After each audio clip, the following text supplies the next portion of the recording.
Meninos, o tema que eu preparei de hoje para vocês é sobre a importância da zootecnia na produção agropecuária. Então, a gente tem basicamente no início, né, quando a gente falou sobre agricultura, e na verdade, quando a gente envolve de atribuições profissionais ligadas à ação do agrônomo, né, que é o curso que vocês estão iniciando, eles envolvem focos no processo de produção em cima de plantas e em cima de animais. E quando a gente fala de plantas e animais, esse alvo, plantas e animais, eles sofreram, são alvos em que o homem passou por um processo de domesticação, tanto dessas plantas quanto desses animais, para que, durante a condução, um processo de produção dos vários derivados animais, dos vários derivados oriundos das plantas, atendessem a interesses e os desejos do homem. Então, a agropecuária, ela envolve esses dois lados, essas duas vertentes, embora eu acho que em alguma aula eu já discuti com vocês, tenham verificado com o tempo uma grande intensidade de esforços, ou até mesmo conteúdos dentro das cadeiras, dentro do curso de agronomia em cima, dando um enfoque direcionado à planta, e quase que reduzindo os enfoques ligados à parte de produção animal, já que você tem a produção animal ligada a um curso chamado de zootecnia. Tanto é que vocês têm disciplinas ligadas à parte de zootecnia. E também a parte de sanidade ligada à parte de medicina veterinária. Então, mas hoje a gente vai tentar falar algumas desses tópicos que envolvem a parte de produção animal. Vejam bem, eu não sou especialista, mas eu vou tentar colocar alguns pontos que ressaltem a importância também dessa habilidade, dessa atribuição interligada à atividade profissional de um engenheiro agrônomo. Então, a zootecnia, ela tem como premissa principal ela coordena o processo de criação desses animais que foram domesticados, esses rebanhos representados por aves, né, representados por ovinos, representados por caprinos, equinos, suínos, e faz essa gestão, o profissional que trabalha com zootecnia, ele faz essa gestão e esse planejamento agropecuário, incluindo tanto aspectos técnicos como projetos que envolvem até mesmo a produção de pastagem, produção de volumosos. Tá? Essa alimentação, ela obviamente que cada animal ele tem, ou até mesmo o mesmo animal, diferentemente das suas raças, diferentemente do seu período de vida, ele vai ter um nível de exigência nutricional em que o profissional, o profissional que trabalha com a produção da carne, ou até mesmo os vários derivados oriundos do processo de produção animal, ele vai ter uma série de necessidades que precisam estarem previstas dentro de todos os contextos dos rebanhos, de condução desses rebanhos animais. As raças, elas vão influenciar sobre o aspecto de produção desses animais. Então, essa alimentação, ela é representada basicamente por uma ração que ela deve estar balanceada basicamente, né, falando de uma maneira genérica, com concentrados versus volumosos. Então, às vezes você tem uma pecuária extensiva em que o animal fica pastejando, né, fica nessas áreas que nós temos no Brasil, e nós temos uma pecuária mais intensiva, né, em que você fornece no coxo, o animal anda um pouco, né, e gasta menos energia, logo ele vai ter um maior ganho de peso, maior ganho de conversão do alimento, da energia em carne.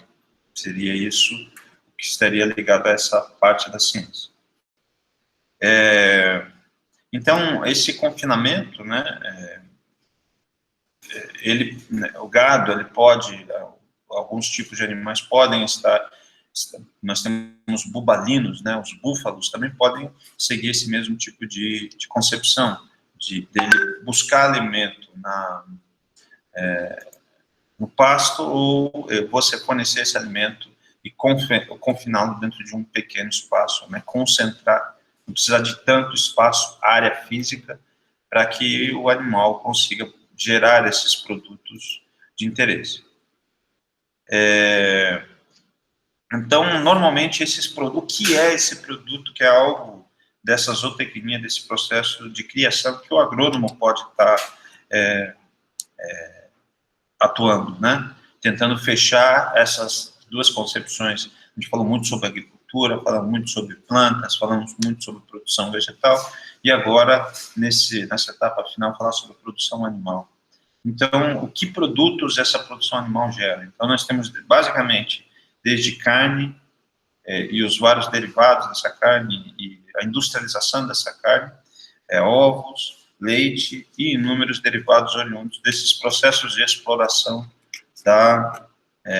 desse animal que foi domesticado pelo homem e que atende um mercado interno, um mercado consumidor interno, e atende, que pode ser inicialmente regional, pode ser interestadual, ou até mesmo atender um mercado internacional, né? Então, um mercado consumidor internacional, gerando riquezas, gerando dividendos para o produtor que participa desse processo, desse empreendimento comercial. Então, é claro que esses animais, desde o surgimento dos primeiros indícios, né, mesmo vindo lá com a agricultura, do processo de criação e domesticação animal, esse animal passou por inúmeros processos também, assim como as plantas foram domesticadas, e uma ferramenta para essa domesticação são os cruzamentos, são o melhoramento, que a gente chama, melhoramento de plantas, e isso também não pode deixar de lado com relação aos animais. Então, essa questão da melhoria da produção desses componentes oriundos, né, gordura, carne, leite, todos esses derivados, essas espécies, essas raças, elas foram criadas a partir desse processo, inicialmente de combinação genética, de melhoramento genético animal, e hoje a gente tem, né, nos últimos 25, 30 anos, uma maior, tanto para a parte animal quanto para a parte vegetal, para a obtenção de um alvo, né, de um alvo vegetal, um animal de interesse, que atenda ao interesse da humanidade, né, atenda ao interesse comercial de produção, envolve a história do uso de biotecnologia, do processo de transformação genética, do processo, né, a ovelha Dolly foi um grande advento, né, de transferência, né, de você produzir clones animais. O primeiro clone animal, ele veio desse processo, né, de transferência de conjuntos de cromossomos para dentro de uma célula, de um zigoto, né, e assim você poderia perpetuar características, né, enfim, eu não vou falar sobre as consequências do que foi essa questão da clonagem, mas mais no sentido de reforçar as inúmeras possibilidades que as técnicas de biotecnologias, que para darem suporte aos processos de combinação, de cruzamento, a gente chama de melhoramento tradicional, que vocês vão ter associados para a produção de animais que atendem o interesse comercial. E é claro que de lá para cá, inúmeras técnicas elas surgiram, né, desde a inseminação artificial, as técnicas de reprodução assistida, elas auxiliaram muito também a atingirem esses objetivos, de formarem um rebanho que atenda um objetivo comercial, né, de um mercado regional, estadual ou internacional. E, obviamente, que evoluiu-se também essas questões da nutrição animal, né, da produção de rações que atendam às exigências desses animais com um potencial genético mais elevado. Se você tem um potencial genético mais elevado, você tem uma exigência maior também com relação aos nutrientes. Isso também está em analogia com os vegetais. Então, desde rações com melhor qualidade, com incrementos de vitaminas e produtos que pudessem promover a melhoria da qualidade, da sanidade, da saúde desse animal, além de ter reflexos nas questões sanitárias. A indústria animal também, consequentemente, com a evolução desses processos de melhoramento e técnicas de produção animal, ela também, a indústria alimentícia, teve um grande salto, né? Você tem um setor primário, que é o setor de produção, né, animal, que envolve diretamente esse processo de produção.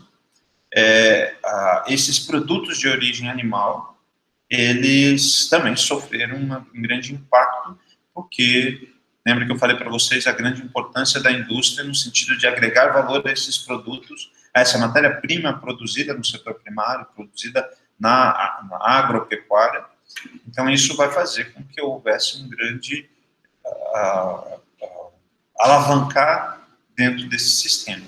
E se a gente falar nesse momento, né, no momento de crise, momento dessa pandemia, o setor agropecuário ele foi um dos grandes salvadores, né, desse processo de produção de renda, quando você compara esse setor com os demais de indústria e prestação de serviços, que sofreram muitas baixas, né? Então, o consumo reduziu. Se não existe consumo, você não tem geração de renda, que faz com que gere empregos, gere impostos, e que a engrenagem, né, ela se desenvolva. Foi isso que aconteceu. Então, a agropecuária, as exportações de carne, exportações de aves, eu vou falar daqui a pouco sobre isso, eles tiveram um grande papel no sentido de dar sustentação à economia brasileira,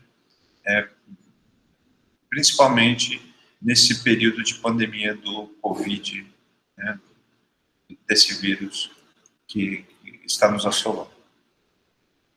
E é claro que um profissional ele vai trabalhar com assistência técnica, né, desse produtor, que você tem determinado tipo de atividade muito direcionada a um grande produtor de uma área superior a 100 hectares ou um pequeno produtor de uma área menor, né? Então, dependendo do tipo de exploração desse tipo de animal, né, que a gente está falando, né, da importância da zootecnia na produção animal, como uma atribuição profissional do engenheiro.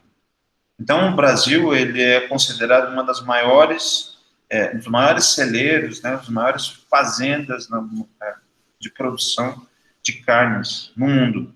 E ele também é considerado um dos maiores exportadores de carnes bovinas, né? Eles têm, se a gente fosse imaginar, se vocês me perguntassem, professor, dentro da área de zootecnia existe algum animal de destaque dentro desse processo de produção? Aqui no Brasil, a gente poderia definir a questão das aves, sem dúvida alguma. Em primeiro lugar, as aves, pasmem, né? E em segundo lugar, a questão do gado, e aí nós temos o gado de corte, o gado de leite, e que nós temos alguns estados com alguns protagonismos maiores ou menores, atendendo esses mercados. Vocês sabem que atender um mercado externo, um mercado consumidor externo, isso positivamente, do ponto de vista de economia, de geração, né, de atração de dividendos para dentro do país, isso faz com que tenha uma consequência muito grande com relação aos outros setores da economia e qualidade de vida, né, a elevação do PIB brasileiro. O que se destaca no Brasil, como eu falei para vocês, é a criação de aves, onde compõe mais ou menos 70% do efetivo dos rebanhos brasileiros são de aves, né? Talvez seja, isso é um dado do IBGE.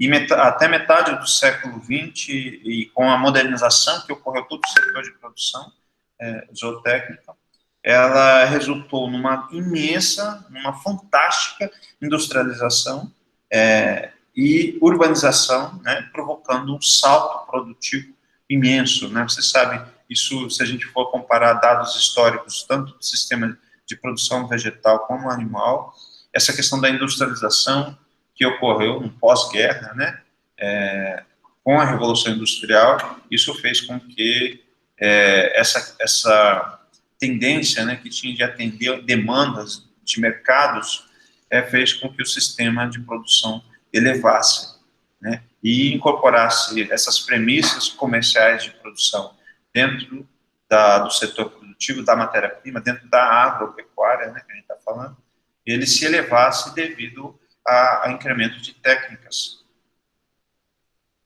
Então, isso foi um salto positivo muito grande. Então, como eu falei para vocês, o 70% do efetivo de produção dos rebanhos que existe no Brasil são de aves. E aí, em segundo lugar, nós teríamos uma outra grande importância, que é o gado bovino, né? Onde ele está atrelado ao sistema de produção de carne para grandes propriedades acima de 100 hectares, e gado onde se explora o rebanho, né, leiteiro. Ele tem um contingente de exploração em pequenas propriedades. Então, com relação a bovinos, grandes propriedades são para gados de corte. A gente tem por característica a raça do Nelore, uma raça de origem africana, e ela se adaptou muito bem às condições de pastagem de má qualidade, né? Nós tivemos ainda essa questão da qualidade do pastejo no Brasil, ainda é uma questão que é muito discutida, né? Porque se você tem uma pastagem de boa qualidade, isso vai ter uma conversão de carne ou de derivados do animal que está sendo explorado naquela área, uma consequência para a elevação. Então, dentro desses dois focos principais que a gente tem a zootecnia, né, a produção de carne, a produção animal, ela tem um foco em cima de aves e um foco em cima de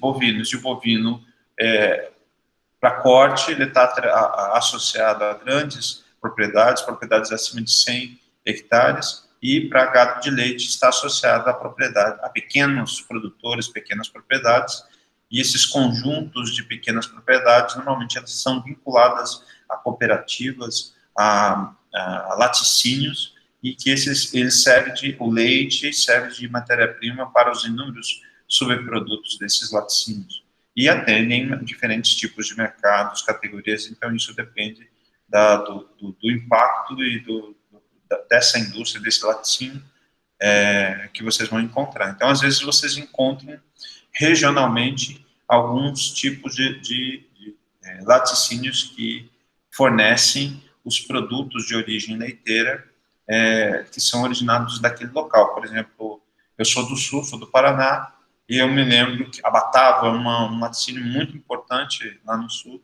e a gente sabe que quando a gente vai comprar produtos de origem leiteira, a gente vê em qualquer cidade muito próxima, né, no Paraná, por exemplo, tem essa marca do Batava.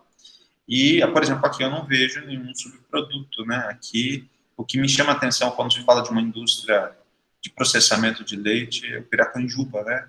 Tem ali acho que na chegada de Goiânia, tem outras indústrias para atenderem esse mercado interno, né?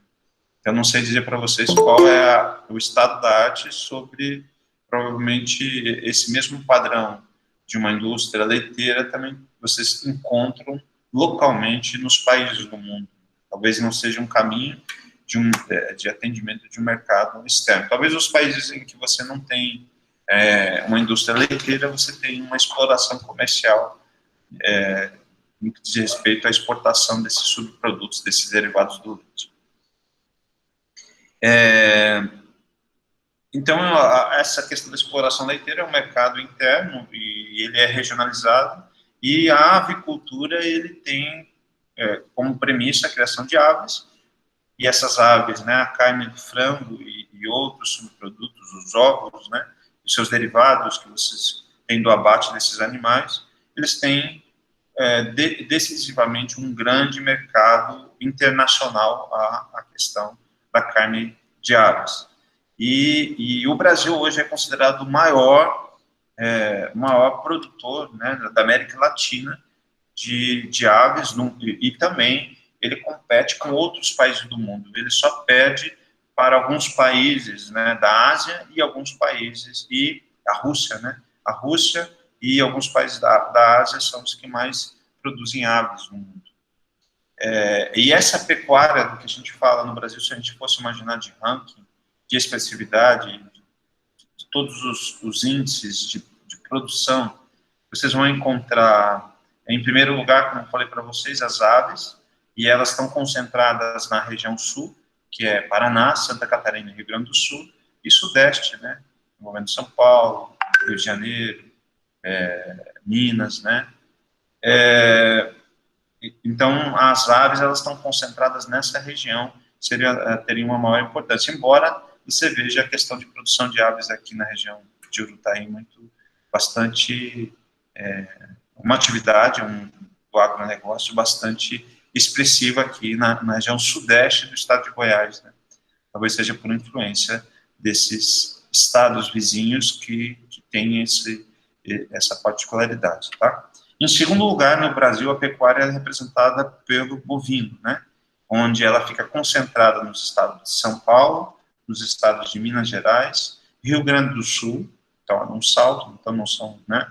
E Mato Grosso do Sul, onde você tem a questão do rebanho bovino com maior expressão. Então, é o segundo tipo de atividade da pecuária do Brasil com maior expressão.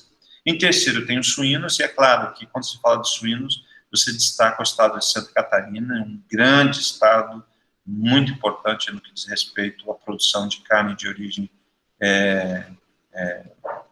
dos porcos, né, a exploração de carne de origem do porco. É um estado vizinho, né, do estado que eu nasci, Paraná, e lá, uma vez quando a gente visita o estado de Santa Catarina, existe um costume de se dizer quando você sente cheiro de porco, né, como sendo cheiro de dinheiro, né, porque isso tem uma atribuição, e é claro, a carne, a exploração da carne, ela tem um grande conversor do ponto de vista por quilo da quantidade, uma vantagem econômica, porque o produto gerado ele tem um alto valor econômico, e isso, consequentemente, vai conseguir pagar os custos de produção e, consequentemente, ter uma rentabilidade, uma lucratividade maior. Então, são setores de exploração que nós temos agrícolas, agropecuários, né, que a gente basicamente está falando, em que vocês vão ter destaque. Então, mas continuando, os suínos são o terceiro tipo de atividade agropecuária com maior expressão no Brasil, merecendo destaque Santa Catarina, como eu falei para vocês, o estado do Paraná, o estado do Rio Grande do Sul, né, os três estados sulistas do Brasil, e o estado de Minas Gerais são importantes para a produção de carne de origem de suínos.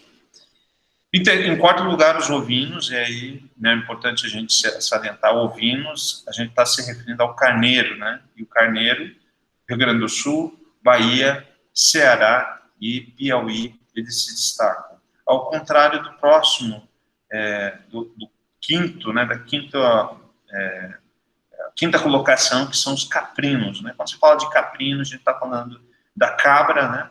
E essa cabra, você geralmente remete a algumas ideias de alguns estados que são mais quentes, né?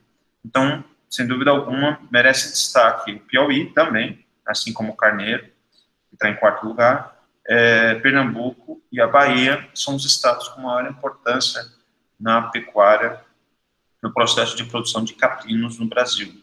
A carne de cabra e a carne de carneiro, né? Claro que o carneiro também explora a questão da pelagem, né? Que usa para a indústria têxtil. Os equinos se destacam, né, com relação ao estado de Minas Gerais e Bahia. Obviamente que no Brasil não se come, não se abate carne de equinos, mas existem alguns países do mundo, existem fazendas localizadas não só de equinos, mulas, né, animais equídeos, né, em que eles exportam a carne desses animais, eles abatem e enviam para países do Oriente que comem carnes desses animais, né, na China, enfim.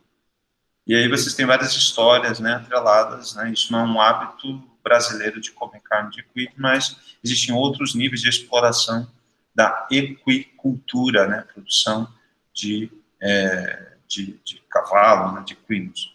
Então, Minas Gerais e Bahia se destacam com a produção de equinos, os puro-sangues, e, por último, em 7º lugar no Brasil, que representa, né, isso que eu falei para vocês, que representam a produção, né, animal no Brasil, nós temos os búfalos, né? Eu me lembro da minha graduação, que eu fiz um seminário sobre bubalinocultura, e a gente tinha que fazer uma revisão sobre esse animal na disciplina de zootecnia. Eu tinha 2 zootecnias, zootecnia animal, vegetal, tinha nutrição animal, uma disciplina, tinha fisiologia animal também, para que tudo isso me desse um suporte como agrônomo em conhecimento a respeito dessa questão de produção animal, né, que pudesse estar interligado uma situação com a outra. Então, a produção de búfalos, ela está atrelada, né, à ilha de Marajó, que nós encontramos, no estado do Pará, o Amapá e o Amazonas, né, no estado do Amazonas, são os locais onde vocês vão encontrar a maior quantidade da exploração comercial desses animais. É claro que vocês podem, para cada tipo de animal, terem vertentes ligadas a um processo mais extensivo, como um processo mais intensivo ou de confinamento desses animais que são explorados no Brasil. E é claro que esses animais, eles têm níveis e exigências que são representados pelo que a gente chama de arraçoamento, né, arraçoamento animal. Então, esse arraçoar significa você providenciar para esses animais o alimento como ração e fazer com que você consiga suprir as necessidades desse animal, converter com esse alimento e produzir o objeto de interesse do homem. Então, alimentar animais, ele é mais barato, né, hoje do que era no passado, devido à agricultura também, assim como técnicas de produção animal avançaram, as técnicas de produção vegetal, né, a gente sabe que a soja hoje é um grande subproduto que serve de matéria-prima para a indústria de produção de rações para alimentação animal, e essa proteína que o homem explora, né, de origem animal, ele vai atender esse processo, né, de produção. O custo de produção hoje mesmo com as técnicas elas tendo evoluídas, né, com relação a direcionar a necessidade daquilo que o animal necessita, dos custos do processo de produção de um animal, você gasta para produzir animais, produzir carne, ovos, todos esses produtos, de 40% a 60% daquilo que é o custo desse empreendimento, né, considerando isso como um empreendimento comercial. Então, isso são coisas, então, ou seja, não pode errar se você for pensar como um elemento importante da produção dessa carne, dessa produção pecuária, que tem um alto valor econômico importante, vocês não podem errar com um aspecto ligado à produção, com o aspecto nutricional, com o aspecto da ração, né, do arraçoamento da alimentação animal.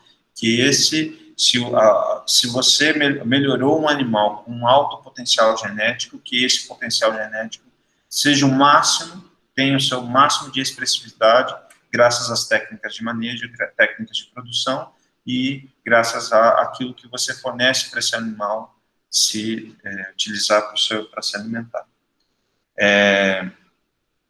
Essa exploração animal, normalmente tem um enfoque em cima dessas raças e tudo aquilo que existe de exigência para esse animal poder expressar, produzir carne, produzir os derivados. E esse potencial genético, ele está diretamente associado, né, à questão nutricional aos alimentos, aos nutrientes contidos nesses alimentos.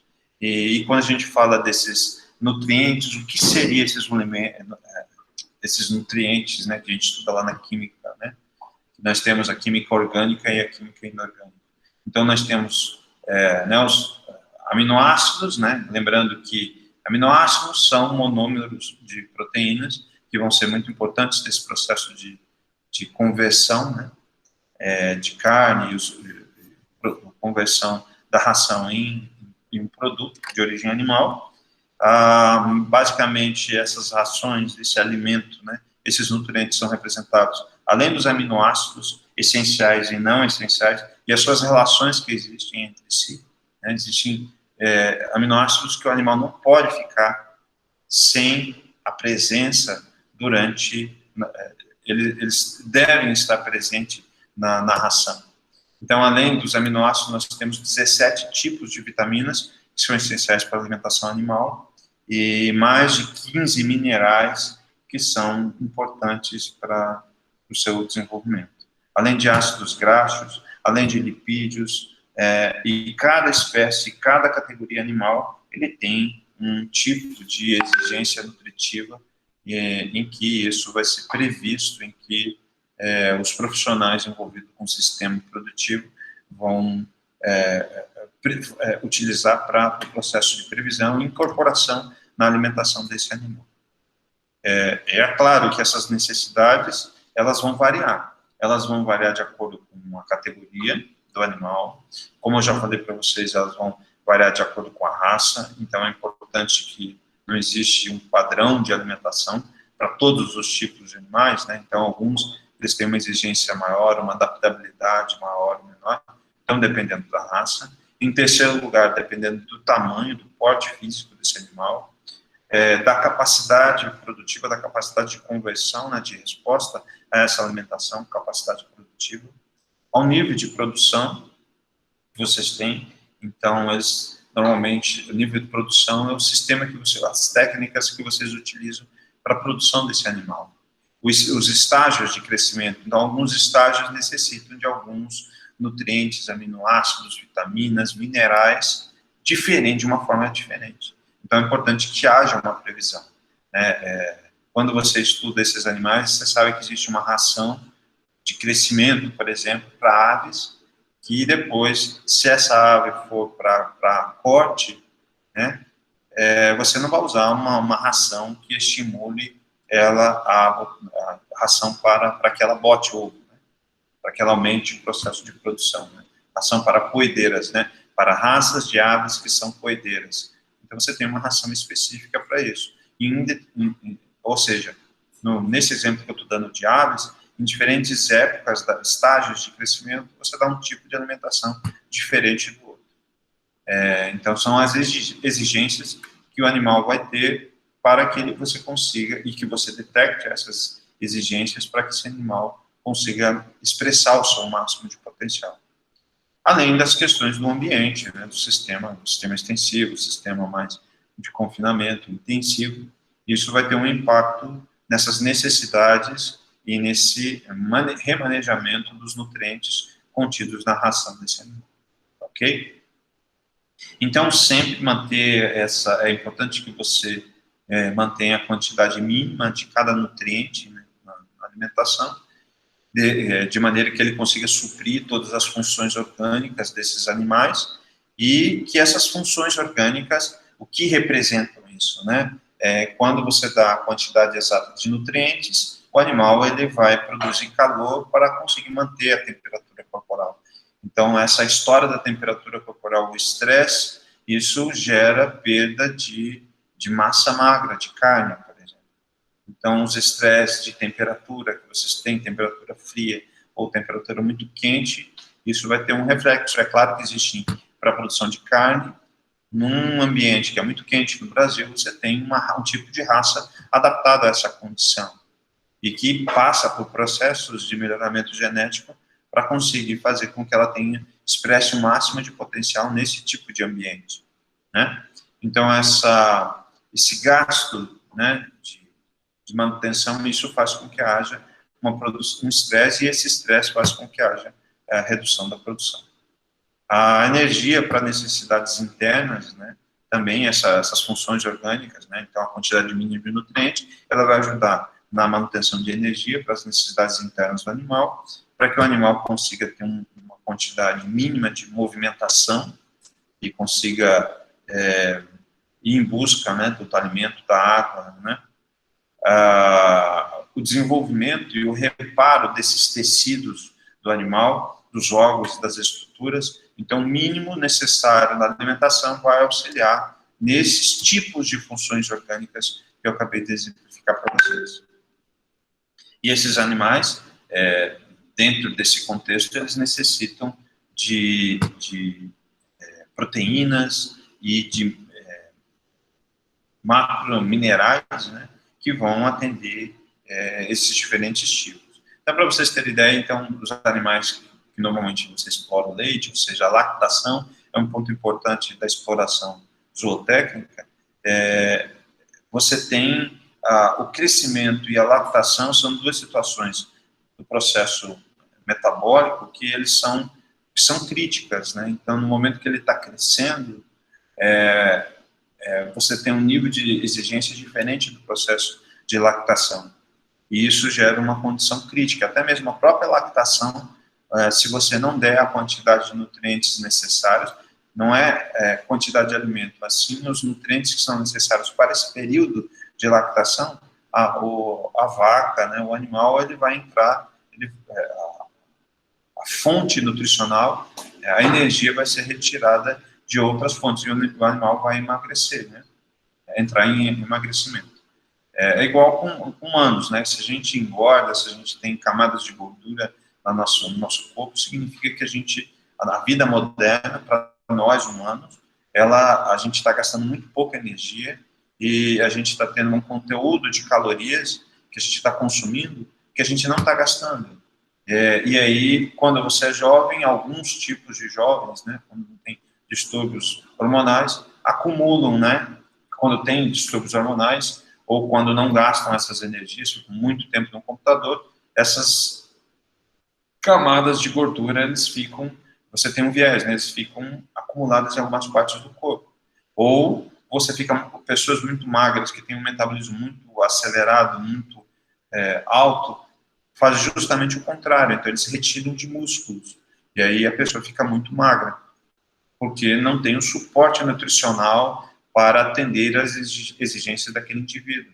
Então, é claro que precisa de um especialista quando a gente fala de humanos, e assim como a gente fala de um animal, de um processo de produção animal, a chave é fornecer o nutriente para que ele consiga converter e que a energia para os processos metabólicos, nas funções orgânicas que eu acabei de falar, ela não seja retirada de algumas regiões do corpo do animal que o homem explora comercialmente. Então, é um balanceamento justamente de fornecer aquilo que é necessário para o indivíduo, tá?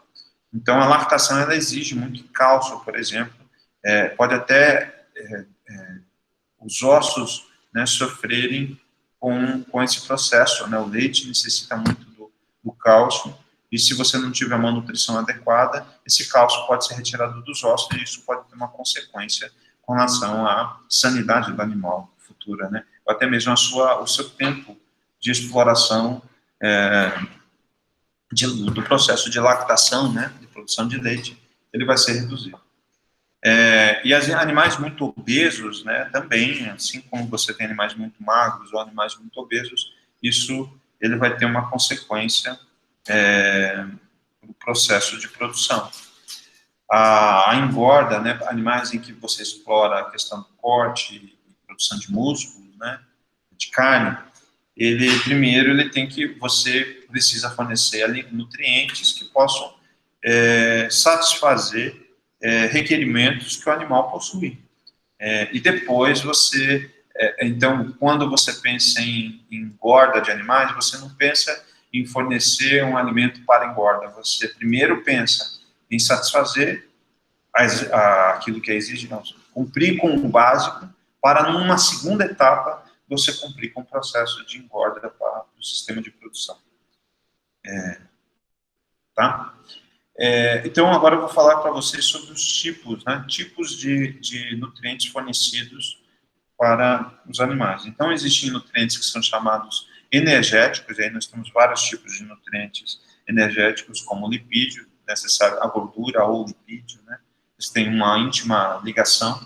A obtenção de energia do corpo, quando eu faço uma atividade aeróbica com grande impacto, ele vai buscar energia de regiões que estão armazenando esses lipídios no nosso corpo.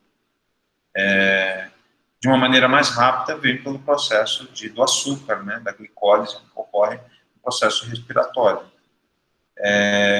Mas os lipídios, eles são representados pelo extrato etéreo. Eu posso analisar essa ração, assim como existe uma análise química do solo, que eu falei para vocês, vocês têm uma análise química para checar se a ração fornece tudo aquilo, atende todas as exigências. E nessa análise química, ela é representada pelo que a gente chama de extrato etéreo, para falar a respeito da quantidade de lipídios, e que eles podem ser ou saturados ou insaturados, que são utilizados na ração. O segundo tipo de nutriente que tem função energética são os carboidratos, e na análise, os extrativos não nitrogenados são os componentes que dão essa informação se você está ou não dentro dos níveis que você deseja para o arraçoamento, para a alimentação animal. E esses carboidratos, eles podem ser monossacarídeos. Vocês sabem que os açúcares, quanto menor for o açúcar, a cadeia, né, de carbono, mais fácil é a assimilação, e se você utiliza esse açúcar, ele vai ser útil para o processo respiratório, processo metabólico de quebra desse açúcar e produção de energia para as várias funções. No caso de um animal, o caminhamento, a função as funções celulares, a função de alimentação, o processo tomar água, né, conseguir converter e viver de uma maneira adequada, né, ter energia para os processos metabólicos. Então, ele precisa dessa fonte. Então, como eu falei para vocês, são 3 fontes principais de obtenção de energia, e que essa energia vai auxiliar no processo de conversão, mais tarde, dos derivados que são explorados na agropecuária. Então, esse carboidrato é representado por monossacarídeos, glicose, né? A glicose, quando vocês estudarem bioquímica, vocês vão ver referências do processo respiratório, em que a glicose é um monômero, né, um monossacarídeo muito importante, que vai explicar uma compreensão mais ampla desse processo de obtenção de energia e para que serve essa energia desse processo de respiração. Os oligosacarídeos, né, são açúcares de poucas quantidades de carbonos, e os polissacarídeos. Para vocês terem ideia, né, essa folha de papel, um pedaço de madeira, um tronco de madeira, é um polissacarídeo, um açúcar de grande quantidade de carbono, e se ele tem grande quantidade de carbono, a sua digestibilidade é mais difícil. Então, um capim, né, não são todos os animais, né, os animais, por exemplo, se você comparar os equinos dos bovinos, a quantidade de estômagos, por exemplo, dos bovinos, eles são poligástricos. O amido, um açúcar de grande carbono. E aí isso, se você não utiliza, não um gasto calórico, né, João Vitor, você vai ter que utilizar, isso vai acumular no seu corpo. E aí tem a história da gente ficar obeso, ficar com esses diferentes níveis, e isso tem a ver com o metabolismo humano, né? Eu sempre faço essa brincadeira. Quando eu era jovem, eu tinha muita dificuldade, eu sempre queria engordar, eu tinha sempre 75 quilos. E aí eu nunca conseguia engordar, às vezes eu comia de uma maneira muito desregrada. E mais tarde, quando eu fiz 30 anos, eu comecei a perceber, meu metabolismo já mudou completamente. E com vocês, por exemplo, agora vocês têm essa vantagem, né, de vocês comerem os podrões da vida, comerem as coisas, e o metabolismo de vocês serem muito favoráveis. No sentido de vocês quebrarem, né, tudo, e digerirem isso, e acumularem pouco, né, esses componentes. Então, à medida que a gente vai envelhecendo, esse aspecto metabólico, a gente não vai perdendo esse processo de queima. Então, com relação a isso, né, então vocês têm os polissacarídeos, uns açúcares grandes, né, cogumelos, por exemplo, são os únicos organismos do planeta que conseguem quebrar a lignina, né, celulose. Então, tem enzimas que auxiliam nesse processo de desintegração. Mas, como eu estava falando para vocês, às vezes essa questão do capim, né, que tem uma alta relação CN, uma digestibilidade difícil, embora tenha propriedades alimentícias muito volumoso, né, que a gente chama, muito benéficas para o animal. Existem alguns animais, né, que têm uma certa dificuldade, uma digestibilidade mais difícil, né, com relação a esses componentes. Então, é claro que precisam de enzimas, né, que são compostos orgânicos sintetizados pelo animal para que degrade esses açúcares com grande quantidade de carbono, esses açúcares complexos, esses polissacarídeos que nós temos. Então, na verdade, o que a gente faz, quando a gente mastiga os alimentos falando à base de carboidrato, a gente tem uma quebra mecânica inicialmente e depois a gente passa por processos, a pitialina, né, que nós temos, né, no caso animal, enzimas que vão atuar em animais também, várias enzimas que vão, e compostos químicos que vão passar por esse processo de quebra dessas moléculas grandes em moléculas menores, que a partir desse momento que as moléculas têm um tamanho menor, eles serão absorvidos com maior facilidade pelo indivíduo, pelo animal. E, logicamente, cumprir com a sua função de produção. O terceiro tipo de componente nutricional fornecido ao animal, né, energético, é a fibra bruta, que também são representados por polissacarídeos. Acabei de falar para vocês sobre a questão das pastagens, né. Além disso, nós temos os compostos, os compostos proteicos, né, que seriam representados, né, quando a gente fala de proteína, os monômeros de proteínas, né, são os aminoácidos, né, o processo de tradução que ocorre no ribossomo das células, tanto de animais quanto de vegetais. Eles produzem proteínas, né, e essas proteínas são responsáveis por expressão de fenótipos, tanto em animais quanto em plantas. E é claro que essas proteínas que são fornecidas você sabe que existem fontes de proteínas, tanto animais quanto vegetais, e essas proteínas, elas são repletas de aminoácidos que são considerados essenciais e não essenciais, que podem ter relações de importância para o processo de nutrição animal. Além disso, nós temos o fornecimento de nitrogênio não proteico, né, os chamados NNPs, que também são fontes de energia, né, para esses animais. Além disso, nós temos vitaminas, as chamadas vitaminas lipossolúveis, que são vitamina A, vitamina D, vitamina E, vitamina K, além de compostos hidrossolúveis, que são utilizados também como fonte de energia, né, animal, o complexo B e C, né, que a gente encontra, e nutrientes inorgânicos também, que são fornecidos nessas rações desses animais, que incluem sais minerais, né, repletos de macroelementos e microelementos, água, né, também, que é outro componente que vai explicar esse processo, esse atendimento dessas exigências, né, desses nutrientes que são fornecidos para a alimentação animal, tá? Então, o que eu queria falar para vocês, basicamente hoje, nessa 1 hora de aula, era justamente falar a respeito da importância da zootecnia, né,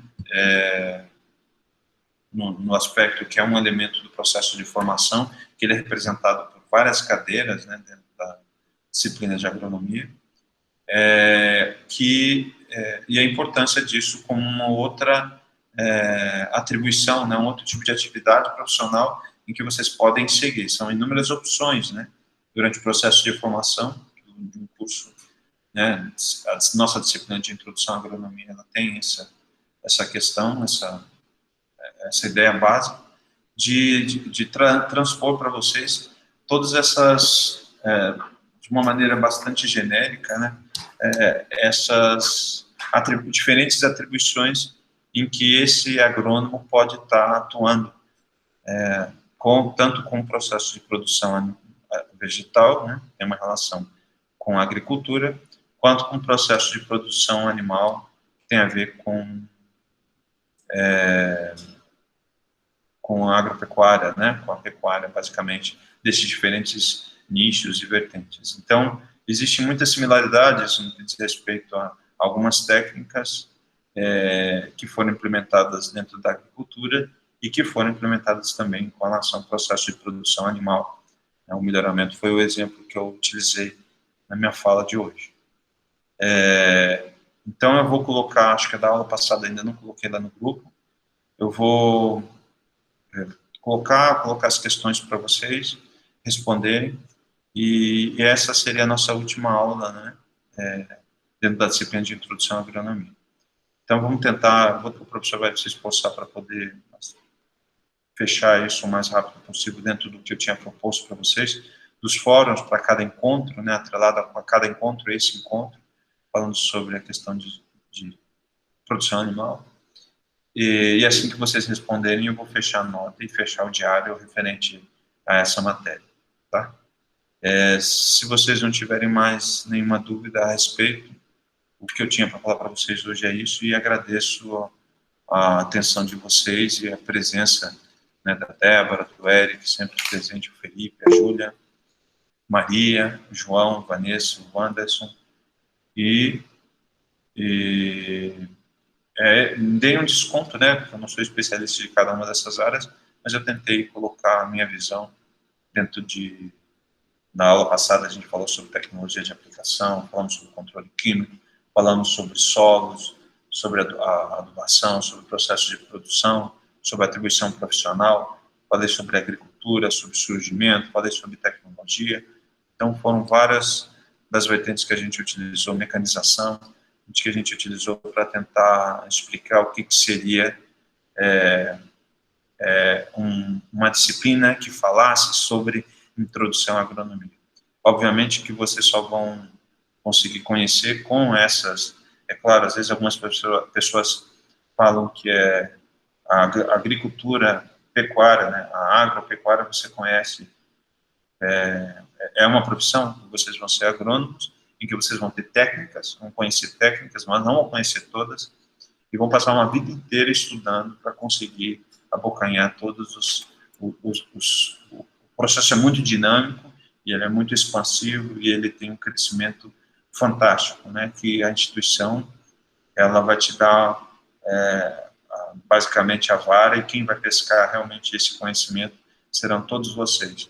Um processo pré-formação, que é até vocês se formarem, e depois um processo pós-formação, que será a carreira de vocês, né? O caminho que cada um de vocês vai seguir dentro dessas áreas, dentro dos chamariz que as disciplinas passaram para vocês, e as oportunidades que a vida deu para vocês, né? Então, às vezes a gente tem que ter uma mente aberta e entender que vocês podem, ou, né, embora vocês gostem ou não, essa questão, ela tudo tem a ver com a questão das oportunidades que vão aparecer para vocês e nas escolhas que vocês vão fazer na vida de vocês, né? Então, às vezes, uma grande oportunidade de emprego, de carreira, talvez ela não apareça numa distância de 5, de 10 quilômetros da sua casa, da sua zona de conforto, da sua família, onde você tem tudo estabelecido na sua vida. Às vezes eu tenho alunos que estão lá no Pará, acabaram de se formar, estão trabalhando lá no Pará, estão trabalhando em outras regiões do Brasil, saíram da sua zona de conforto, é muito mais difícil estar longe da família, mas cada um está aí na sua luta pelo seu espaço, né? E essa luta, ela envolve esse estado de atenção cotidiano, com formação, com exigir de si o melhor, exigir, né, dos seus formadores competência e ser competente, né, dentro da expressão das suas atribuições profissionais, ok? Mas a gente, né, não é um desconto, né, porque vocês vão enjoar de mim, vocês já estão com a microbiologia, né? Eu vi que alguns de vocês baixaram alguns arquivos e o arquivo não vai direto, eu não sei o que acontece. Eu faço, quando faz download, se vocês tiverem um e-mail institucional, fazer download não precisa pedir para mim, se vocês usam um e-mail institucional. Mas se não usa, aí vocês têm que mandar, alguns de vocês mandaram um e-mail para mim solicitando para poder baixar os arquivos, né? Eu estou tentando resolver esse problema, se vocês souberem, eu coloco no Dropbox, né? O Google ele tem um local onde você guarda os arquivos, eu deixo lá, e aí eu pego esse link e coloquei no Moodle. E eu pensei que vocês iam poder fazer download diretamente. Não sei como é que faz, se vocês souberem, puderem me ajudar. Eu perguntei para algumas pessoas, recebi algumas mensagens de ontem para hoje. E aí vou ver se eu consigo resolver essa história de vocês fazerem download de uma maneira mais imediata, sem precisar pedir para mim a autorização sobre o arquivo. Mas essa autorização tem a ver com o fato de vocês terem um e-mail que não é institucional. Então eu recomendo que vocês façam um e-mail institucional, loguem esse e-mail institucional e isso vai ajudar vocês lá em microbiologia, né, para poder fazer download dos arquivos, tá? Então eu vou tentar atualizar todas essas questões. Então, hoje seria o último encontro síncrono que nós temos dentro da disciplina, ok? Obrigado pela atenção de vocês e até a próxima, tá, pessoal? Se tiverem mais alguma coisa, estou à disposição.